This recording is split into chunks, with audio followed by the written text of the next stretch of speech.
Hello viewers. This chapter is having examples representing various time distance and time displacement plots, along with discussions related to uniform and non-uniform motion.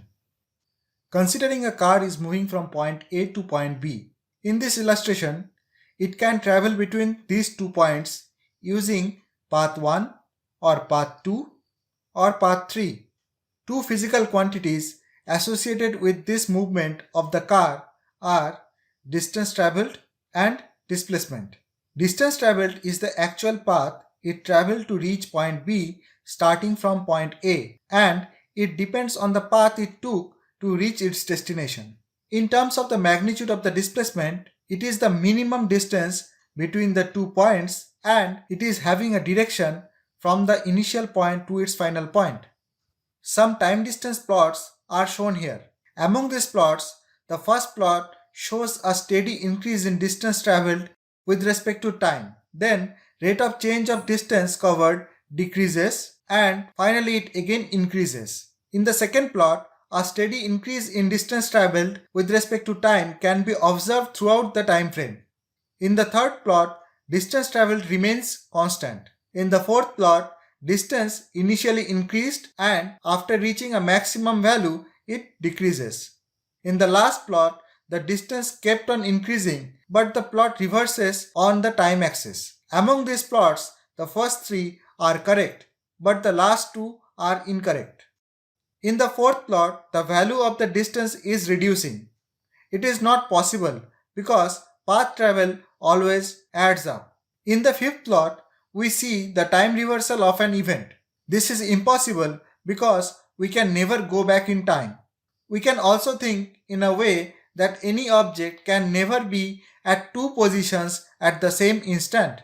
Now we can change distance covered with displacement. Out of these 5 plots, the 4 on the left are correct and the remaining plot on the right is incorrect. The first 3 correct plots are easy to understand. Why the 5th plot is not possible in the real world is also clear. The 4th plot, which was incorrect in the case of distance traveled, is now correct in case of displacement. To understand why, let us see an illustration. Here, the particle reached the point x1 at time t1 and x2 at time t2. After reaching point x2, instead of moving further left, the point changes its direction and started to move back towards the right. As displacement is a vector quantity, as soon as the direction of motion changes, the magnitude of the distance started to decrease. In this way, we can explain the occurrence of fourth plot. We all know the definition of speed. It is defined as the rate of change of distance covered with respect to time. An object is said to be in uniform speed if it travels equal distances in an equal time interval.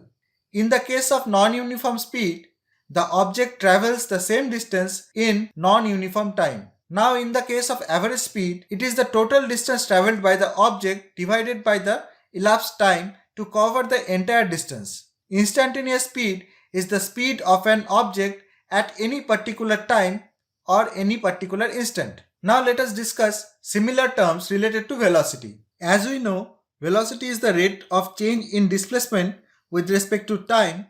Hence, it is a vector quantity. The direction of the velocity is in the same direction of displacement. An object is said to be in uniform velocity if its velocity remains unchanged over the entire path. Here, we can see both the magnitude and the direction remain the same over the entire path. In the next illustration, we can see the magnitude of the velocity changing from one place to another, but the direction of the velocity remains the same. Because of the changing magnitude in velocity, it is called non-uniform velocity. In the next illustration, we can see even if the magnitude of the velocity does not change but only the direction changes, still it is called non-uniform velocity. To evaluate the average velocity, we have to measure the entire displacement covered by the object and then divide it by the total time the object took to complete the displacement. The direction of the velocity is the same as the direction of displacement.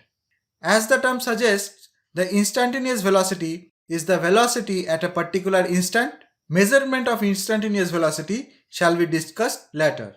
Now let us focus on uniform motion. In the following illustration, the object is at distance x0 from the origin when we start our observation. Then at time t1 and t2, the object is at distance x1 and x2 respectively. The equation of motion for this particle is shown here. The graph shows the time displacement plot representing this motion. The slope of these time displacement plots represent the velocity of the object under investigation. So, if the slope is in first quadrant, then the velocity will be positive, and if it is in the fourth quadrant, then the velocity will be negative. In case the plot is parallel to the time axis or along the time axis, then the velocity of the object becomes 0. Non-uniform motion can be of two types: objects moving with constant acceleration or objects moving with non-uniform acceleration. In both cases, the time displacement plots are not linear. First, let us focus only on the velocity of the object. To calculate the average velocity, we have to join the initial and the final position of the point using a straight line and find its slope. Now, if we have to find the instantaneous velocity of an object following the time displacement plot, we have to choose an infinitesimally small time duration around our point of interest and calculate the velocity. If we can bring the time interval very small, then we can see the tangent at our point of interest gives information about the instantaneous velocity of the object. Mathematically, it can be written by the following equation. Similarly, for the time velocity plot, we can calculate average and instantaneous acceleration of an object moving with non-uniform acceleration. Let us take some examples of time velocity plots and see whether we can guess about the nature of the acceleration from these plots. In the first case, the velocity is constant, hence acceleration is 0. In the second case, the velocity is increasing uniformly, hence the object is having positive acceleration. In the third case, the velocity is increasing rapidly and in a non-uniform manner. Hence, the object is having variable acceleration. Again, let us take some examples of time displacement plots and see whether we can guess about the nature of acceleration from these plots.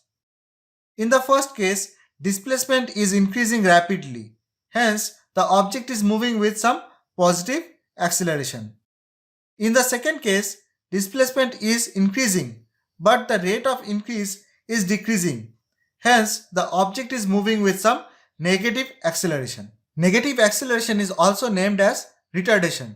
In the third case, the displacement is increasing in a uniform manner. Hence, the object is said to have zero acceleration. In our daily life, we mostly experience relative velocity. As an example, we consider two runners running with velocity Va and Vb respectively with respect to the stationary observer. Now the question arises how the runner will see each other's velocity. The runner B will see the runner A with velocity Vab, that is velocity of A with respect to B. Vab is represented mathematically as Vab equal to Va minus Vb. This can be more clearly explained by taking examples of some time position plots. In the first case, both the runners are running with the same velocity. Here, in the plot, we can see the distance between the runners remaining constant. In the second case, A is running with more velocity than B. In the plot, it is clear that the distance between the runners initially decreases and then A taking lead. In the third case, A is running with less velocity than B. In the plot, the distance between the runners keeps on increasing. To sum up, in this chapter we have discussed uniform and non-uniform motion with various examples along with the concepts of relative velocity.